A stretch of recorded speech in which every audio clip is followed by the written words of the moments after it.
I wanted to ask first what the difference is between someone who is financially rich and someone who is financially poor. What's the difference? There's lots of differences, but I'd say the first one is someone who is financially rich is an owner. They're not a consumer. They're a consumer also. But when somebody is poor, they're a consumer. All they do is they take I always tell people we're all financial traders. People say, I'm not a financial trader. Yes, you are. You're trading time for money. That's the worst trade you can ever make in your life. Somebody who's wealthy has made money their slave. They're no longer the slave to money. And the way they do that is they've figured out how to become an owner. And the way you do that in the most simplistic way, I even taught it in my first book, was you have to decide there's a percentage of money that you're going to keep forever. You're not going to give it to Kate Spade or Ferrari or anybody else. You can do that too. But there's a percentage of that income that never will be touched, that you will grow and compound and will provide income for the rest of your life so you don't have to work. Now, when I was growing up, everybody's goal was get rich enough so you never have to work. Now, like all my friends are 15, 18 years my senior. People like Steve Wynn in most of Las Vegas, he's like 74. Warren Buffett's 85. Peter Grubin, one of my dearest friends in the world, owns the Golden State Warriors, the LA Dodgers. We're partners in the LAFC football team in LA. Brilliant guys, 74 years old. And they're all working harder now than they ever were, and they don't have to work. So the goal is make enough money so you don't have to work, and then you'll do what you love, and you'll pour your time and energy into it. But you have to make that decision. If the first most important decision is, I'm going to become an owner of American business. You don't want to have an Apple phone and not own Apple. And you don't want to just own Apple, because any company can go up and down. Right? You want to own the index. You want to own, a variety with enough diversification. But if you can just shift, and I've taught people who've told me they have no money, they can't save. It's really easy once you get momentum. There's a research project I did with a gentleman who was nominated for the Nobel Prize on behavioral finance. And what he did was he said, if you can even, you need to save 15% ideally. But if you could even save 3%, because anybody can do that. They took a group of blue collar workers in the Midwest and said, we're going to force you to save 3%. I think it was 3.25 or 3.5. But then everybody can go on a diet tomorrow. Everybody can save money tomorrow, right? Yeah. So his tool was, all right, you're not going to save today, you're going to save tomorrow. We'll do the 3.5%, but then you go to your employer and say, the next time I get a raise, the first 5% goes to my savings account, to my investing account. And then every time you get a raise, you do that. Well, in 14 years, the average person was saving 15%, and the top 40% were saving 20. Well, let me explain what that means. You and I were together before. When I'm trying to explain compounding to people, everybody understands it intellectually. But when I ask some of the richest people in the world, what are most investors failing to do? And they all say they're not tapping the power of compounding. So if you're in a situation where, as an example, let's take you've got $100,000 that you've saved, you're 35 years old, and you put it in the market and just leave it there and never add anything to it. If you leave it in the market and you're only being charged 1% in fees, at retirement 35 years later, you got $762,000 from that 100. Never added a dime, it grew that much. Wow. But if you pay 3% in fees, which is the average most people are paying, and you ask people what they're paying, they don't know, or they say 1%. Because when you hear about it, fees, let's say a mutual fund fee, you'll always hear 1%. That's the expense ratio. There are 17 other fees. Yeah. So every 1% you overpay, 1% is the average. If you pay 2 or 3, and the average mutual fund is 3.12, it sounds like nothing, 1 or 2%. But every 1% you overpay because of compounding means you lose a decade of income. So the person who paid 1% has $762,000. The person who paid 3% has $452,000, and they own the same stocks. It's just fees. So while we compound our interest, we also compound fees. So if you could save 3% and build it to 5, 10, 15, or you start with 10 or 15 and eventually get to 20. The best example I can give your viewers is that there's a gentleman who worked for UPS who literally never made more than $14,000 a year. And when he retired, he had $70 million. And he gave away $35 million while he was alive. And the reason was, a friend of his set him aside and said, look, I'm going to make you rich. He goes, I'm never going to be rich. I make $14,000 a year. He goes, I'm going to make you rich. I'm going to make you rich later in life, and I'm going to do it by a 20% tax to your business. And he goes, I make $14,000 a year. I can't live on 20% less. His friend said to him, if the IRS came and said that 20% more tax, you'd scream, you'd yell, and you'd pay it.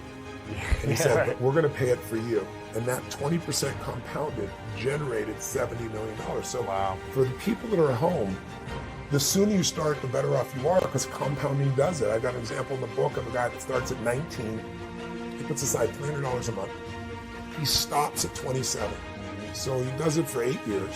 He only puts in, I think it was $35,000. Yep. But it's $1 million by leaving in the market when he turns 65 and he stopped at 28. He has a best friend that starts at 28, invests his entire life, puts in $180,000, and he has less money at the end. The sooner you start, the better. I explain you've got to have diversification. What most people do is they go to a mutual fund. Yeah. They think it sounds logical. I'm no good at this. This is not my skill, a person says. You go to a professional who runs a mutual fund. What do? They figure out a series of investments to make. Mm-hmm. They put it in the fund and they do it for you. And you think, well, gosh, they're smarter than I am. They'll do well. You assume that, but the truth is they charge so much that even if they did have an advantage, they lose it. I interviewed David Swenson, who's the head of chief investment officer at Yale. It took Yale 200 years to get $1 billion that they saved. He turned it into $25 billion in 2 decades. Wow. It's unheard of. He's the greatest institutional investor of all time. And one of the things that he told me, he said, Tony, you just got to understand something. He said, you're never going to earn your way to wealth. He said, how many people have you seen, movie stars, actors, athletes? The other day, 50 Cent just went broke, right? Yeah. He made $100 million on vitamin water alone. Somebody gave him a tip, and he had a half a billion dollars, and he's broke, completely broke. Mike Tyson made $500 million and went broke. Yeah. So these guys work their whole life. They go through these rough injuries, and they don't know how to invest. So the answer is, you can make a fortune. Yeah, exactly. So what I show people is, what you really want to do is create an income for life without working. Mm-hmm. The goal, if you own a business, and I would assume a lot of your viewers are business owners or getting started in business, no matter how good you are in business, think about this. The one universal rule that idiots in finance know is diversification. It's the only free lunch. You've got to diversify. Because if you put all your eggs in one basket, no matter how good the basket is, one day that real estate market, that stock market, that bond market, that collectibles market, whatever you invest in, Ray Dalio showed me statistically, it'll drop 50 to 70% on a day. Now, if you're later in life and that happens, it's over for you. So you have to diversify, and yet most people, they know real estate, so they do it, or they know stocks, so they do it, or they grew up with their parents flipping things, and it's the wrong thing to do. So you've got to diversify in order for you to be able to truly succeed, and that's why when you own a business, if you put all your money in your business, which is what most of us do naturally, you put all your eggs in one basket, and there's things that can happen. I mean, let's say you spent 20 years and you figured out how to put together the ultimate map. And you remember Garmin came out with this thing called the TomTom. I don't know if you remember. You used to put on your, are you old enough to remember that? You used to put on your phone? Or you used to put on your dash? Cost $100. It was a breakthrough. Sure. 6 months later, what happened?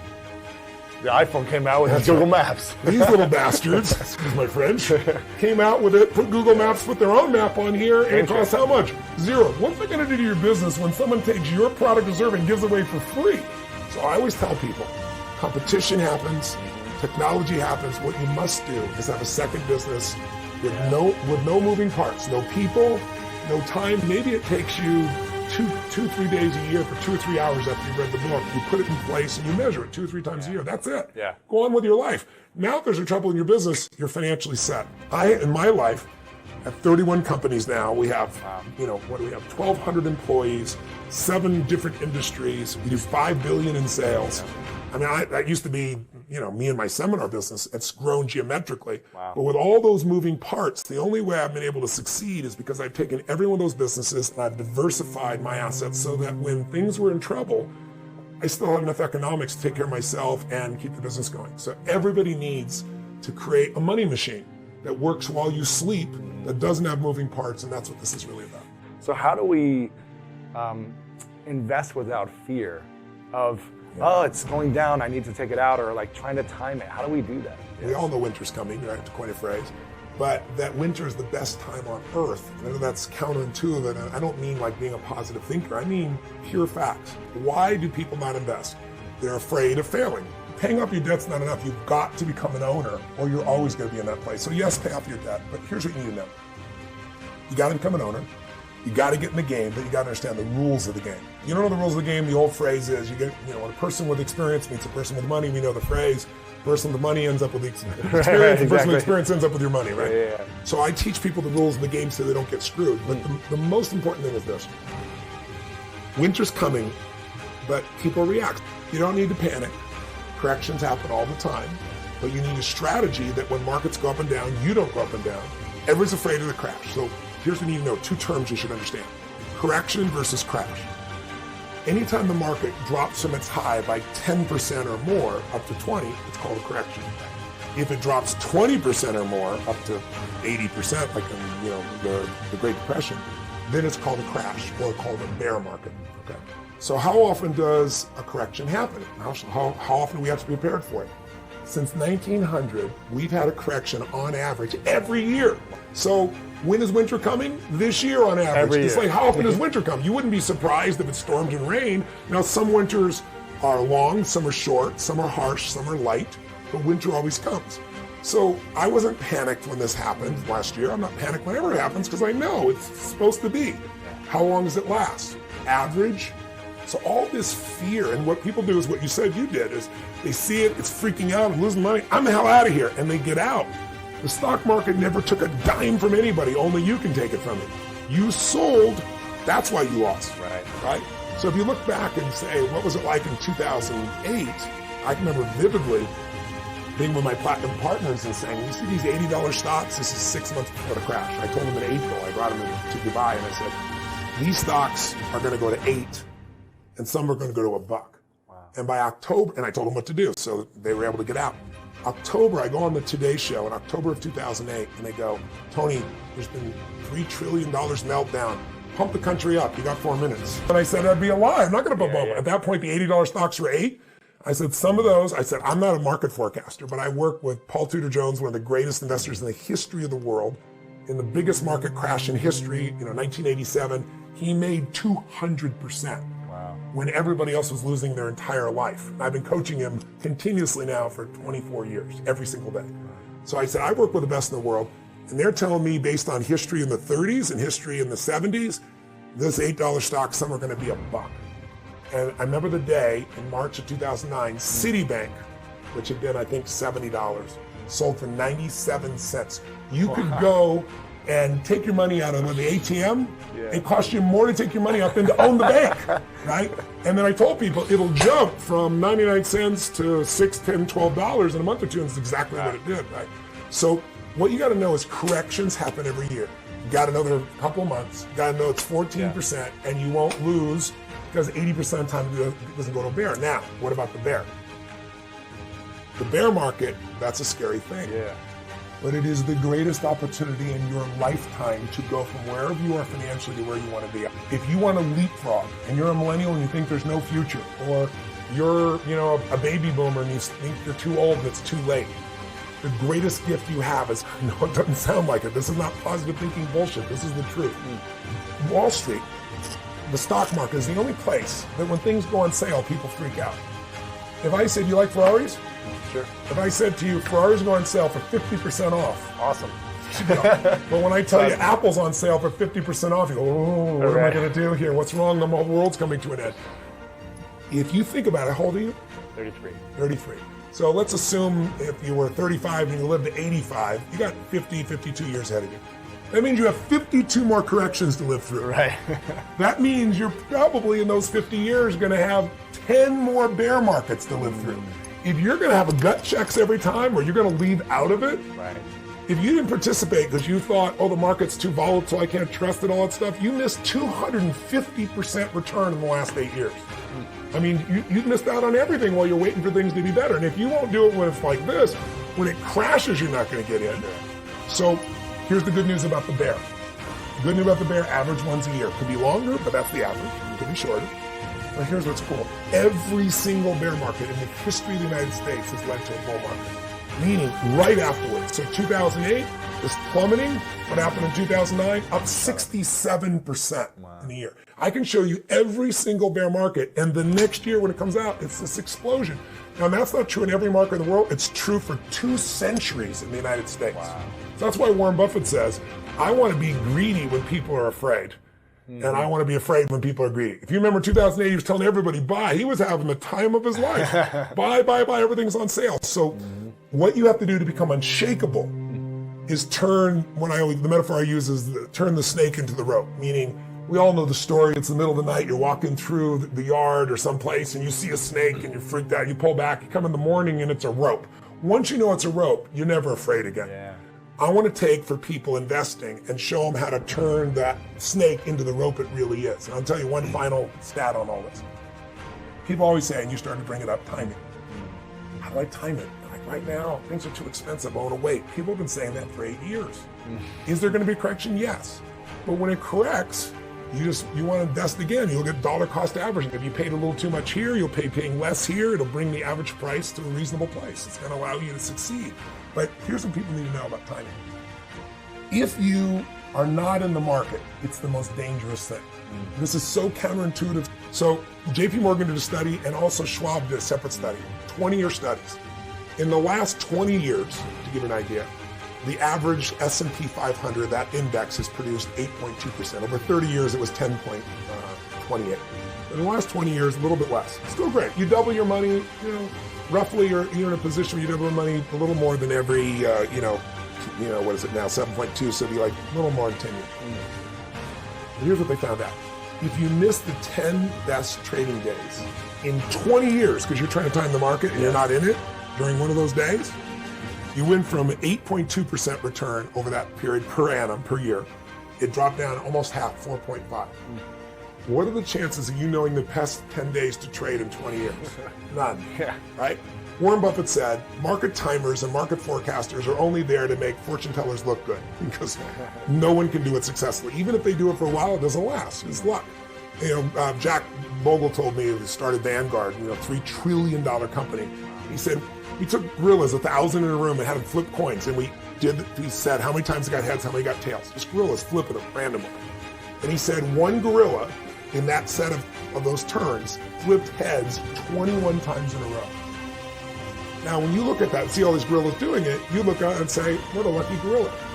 He said, but in the hedge fund industry, in the mutual fund industry, when somebody does 10 in a row, you go, what a brilliant investor. Right, what a genius. And it's just averages in luck at that time. In fact, he showed me that 96% of all mutual funds fail to match the market over a 10-year period of time. Only 4% make it, and they're constantly changing. Crazy. So the statistic I want people to know is, if you miss the 20 best trading days in the last 20 years, just 20 days in 20 years, one day a year in 20 years, and you're wrong on timing.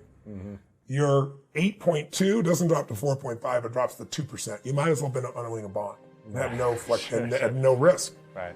If you miss the top 40 trading days, to give you an idea, you are minus 2%. So you got to get in the market. And if you're saying, what about my timing though?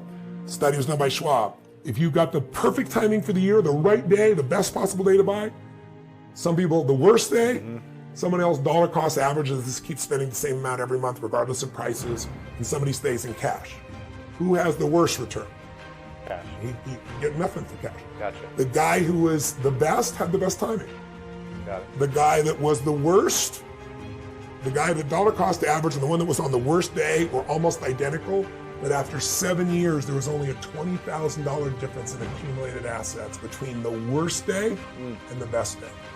The worst was not being in the market. Right. So you got to be there. And I'm not saying put everything in stocks, right? But stocks in the last 2 centuries have provided the highest return. So you have to have significant exposure to that if you want to get the highest return. Got it.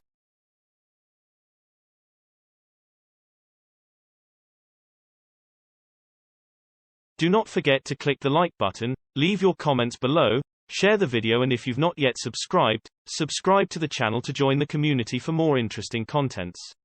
We really appreciate your visit to our channel. Thanks for watching and see you on the next one.